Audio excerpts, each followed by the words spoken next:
Hello, my podcast people, and thank you for joining me for yet another episode of my favorite online business podcast. If you are tuning in, listening, or watching on the day that it drops, it is Monday, June 22nd. Everything just flying by. Before I get into the episode, before I forget, quick announcement, and then we'll get right into the main topic. Main topic is joy as an opportunity.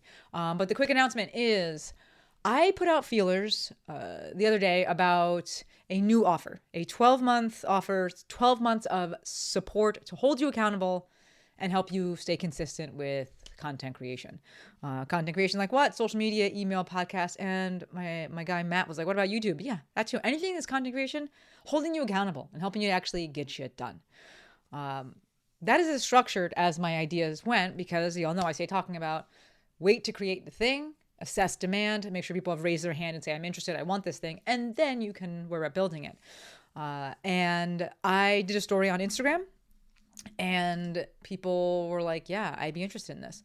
So I put it out to my email list as well and they were interested. So if you are interested, can't forget about you fine folks. If you are interested, we're going to drop the link for the interest list and you can sign up there. Thank you, Jojo. Thank you, Courtney. Again, I have not fleshed it all out yet. And my plan is actually, and this is typically what I do, it's actually to have the folks that are on the interest list help me build it. So I'm going to send out a form. It'll probably, honestly, full transparency, will probably already be sent out by the time that this episode drops. But maybe I'll put an automation in that one goes out when people sign up for the list. But my plan is to have people help me build it out. I want to know what their biggest hangups are, what they think would be the most helpful. And then I'll fully build it from there. So I don't have really any specifics around or any logistics around anything. You'll see when you go to the interest list page, there's nothing on it besides, put your name on here. You folks know I'm all about transparency. And when I typically make interest lists or wait lists, I have all the information on it because I know the information. I don't know the information yet. I haven't built it yet. So this is just a way to get on the list, and this means there's no requirement or no obligation to register by being on the list. It's just guarantees that you won't miss out when I do launch it, because you'll be getting the emails. So we will drop that in the show notes, and you can check that out. Other updates before we talk about the main topic. If you've been following me on the Instagrams, the shed. I have been in the shed in the backyard fixing that thing. If you're not sure what I'm talking about, head on to Instagram. I made a story highlight of it. It's called Shed Shenanigans, but I'm having fun with it. And honestly, I wish I could just do that.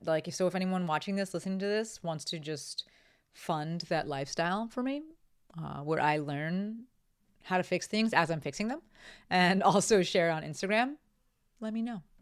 All right, let's talk. But it's been good. I should be able to finish it hopefully this weekend. Hopefully by the time this episode drops, it'll actually be done. But that shed is made out of paper mache. I don't know what they were thinking building it, but we'll see. Next announcement, I leave for Gstaad. We leave for Gstaad in less than 2 weeks. So by the time the next episode comes out, that will actually be our travel day. So the 29th, that will be our travel day, which is dope. And I'll talk about that more in the next episode. So I'll say that. But so without further ado, looking at the notes here, let's hop on into the main topic for today, which is joy as an opportunity. And this topic was inspired by my very good homie, the one and only Rachel Strickland. Y'all know I have the biggest love for her. She's been on the show. Just the biggest love for her. So she Voxered me. If you're not using Voxer with your friends, you should. Voxer is just a voice and text message platform. I use it with my clients, but I also use it with my friends, mainly because it allows for longer messages to be sent. Joe and I be on Voxer all the time, and I call them our podcasts. And I'm like, Joe, this is too short. 15 minutes, give it to me. But it also allows you to listen to them in 1, 2, 3, 4x time, speed. So I love it. But she voxed me with a podcast topic that was basically, what do I do regarding work when there is a lot of grief and or sadness or hard times in my life? And I loved this question, this talking point, this prompt, because one, she's the best. And also because it provided me with an opportunity to put words to something that I have felt and experienced and lived for a long time. Right? And the reality is, I have not had very much grief or sadness or tough times or hard times in my life.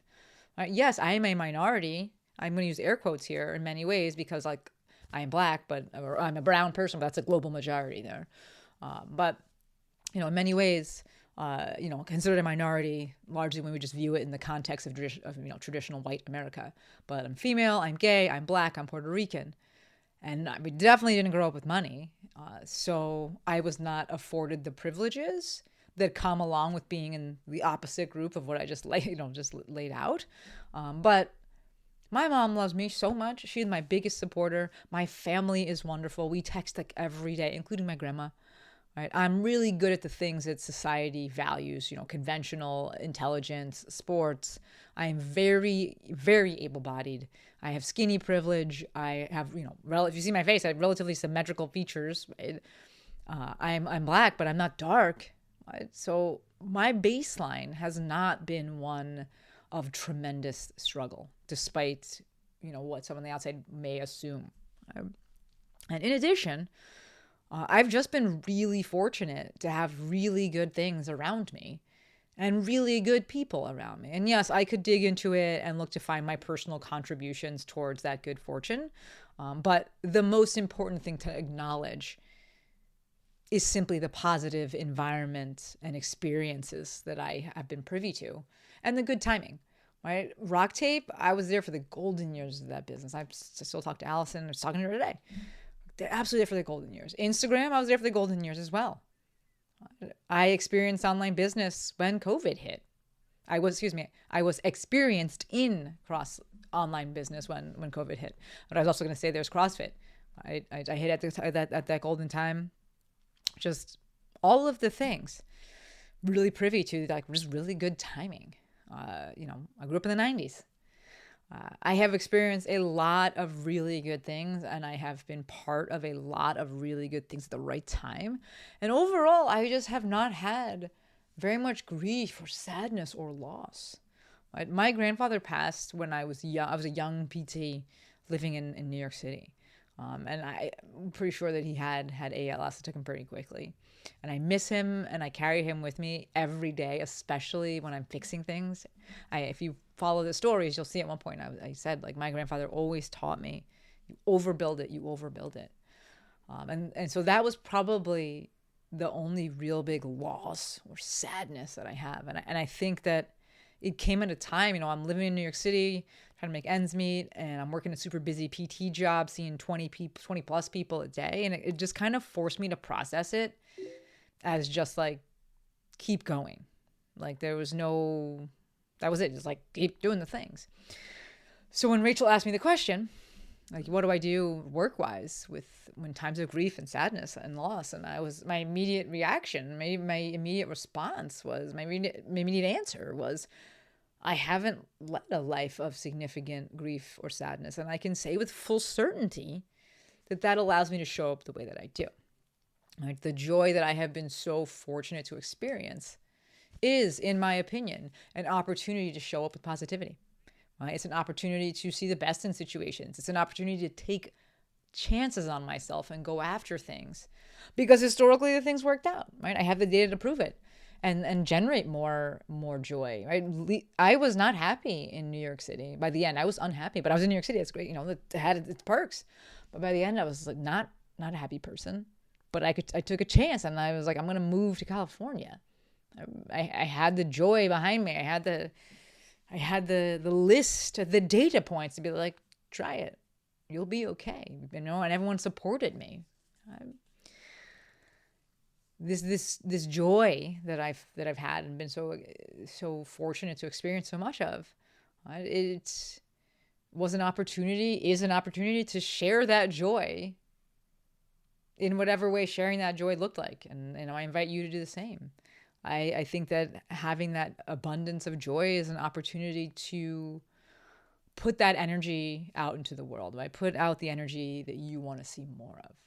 So every Canadian Thanksgiving, I don't even know what Canadian Thanksgiving is anymore, but every Canadian Thanksgiving, I used to share a quote on Instagram, and I stumbled upon on that quote back when Instagram was good. I don't even remember who or how, but the quote said, When you have more than you need, build a longer table, not a higher fence. And I think I started sharing it because I did those daily maestroisms. But that's largely what today's episode is getting at, right?